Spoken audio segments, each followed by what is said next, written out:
Hey guys, a little bit of a late post today. Geez, I look tired, but I wanted to get this out there. So I was just thinking today, since there's so many people who message me every single day that are looking to get started on Turo, especially in 2021, I think that we're gonna see a massive amount of people move into marketplaces like Turo because people are looking to create cash flow. They're looking for other avenues to make money that doesn't just rely on the jobs that they once knew.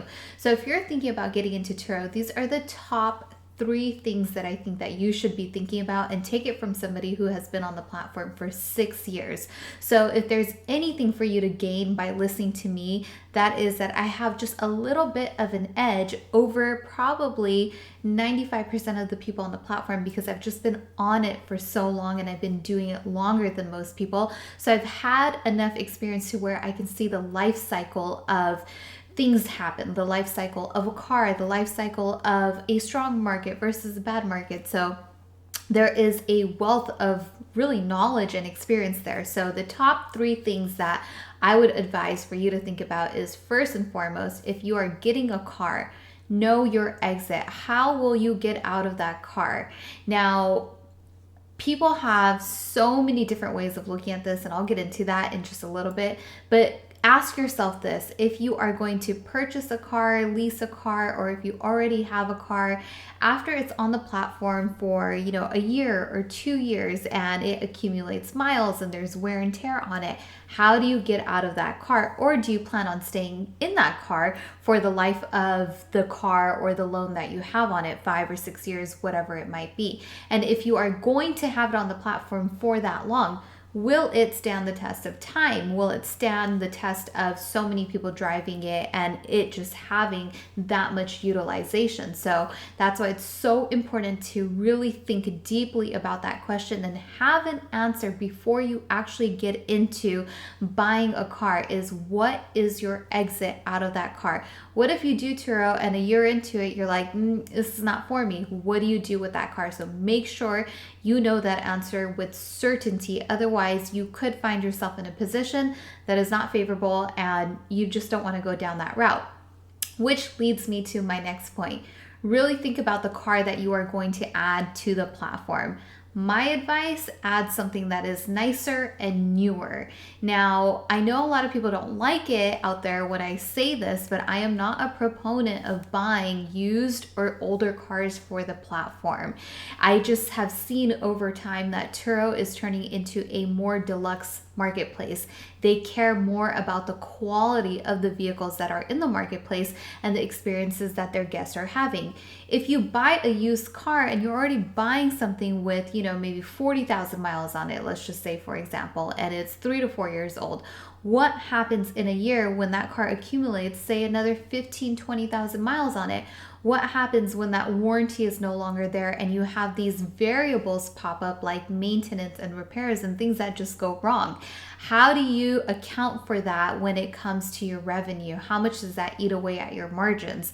So those are a lot of unknowns that I personally don't like to deal with, which is why I go for the newer cars. So all of that is sort of fixed in and you can really anticipate and project what your margins are going to be. So yeah, personally, my opinion, stay away from doing used cars, stay away from doing older cars. Get into something that is newer, that is a more deluxe offering, because that will keep you competitive on the platform and it aligns with the goals that Turo has. And finally, think about, if you are going to list a car on the platform, what experience are you going to provide? Not just with the car that you have, but you as a host. Are you going to be able to communicate with your guests? Are you going to be meeting them in person? Are you going to have a convenient and seamless way for people to pick up the car? Are you reliable? If you have your car available for rent and somebody books it, are you actually going to deliver on that service? I'm so shocked at how many bookings I get till today, even in a slow market where people book my cars because other hosts have canceled on them. Like, it blows me away that that happens. The other day I had somebody book my Mercedes-Benz and he told me that he was canceled on 3 times prior to booking my car, which is absolutely insane. And he was an amazing renter who actually turned into a repeat renter of mine. So, think about what that experience is that you're going to provide. So the questions that you should ask yourself: what's my exit out of the car that I'm going to list? What's a car that I can provide that is going to be a more deluxe offering that aligns with the goals of the platform?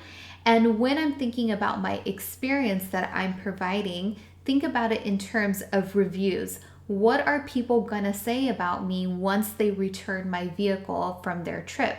What are my reviews gonna look like? And the thing to remember about reviews is almost 99% of the time when people leave reviews, the reviews are not typically about your car. They're more so about the interaction that they had with the host, which is why you are such an important element to the platform and to that successful equation of Turo.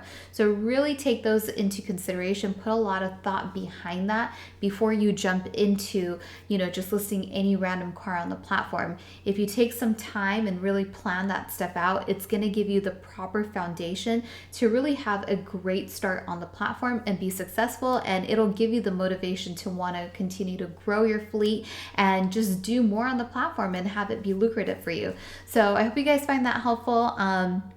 I think that's it for me. I will be doing a YouTube live tomorrow at 3 p.m. Pacific Standard Time. So I'll be taking your questions. If you guys have anything you want to know about Turo, that is where you are going to want to find me. I will announce it before I go live. So I look forward to seeing you guys there tomorrow. Once again, my name is Saimah and this is Saimah's Experience. Thank you so much for watching, guys. And if you like this channel, be sure to subscribe. Bye, guys.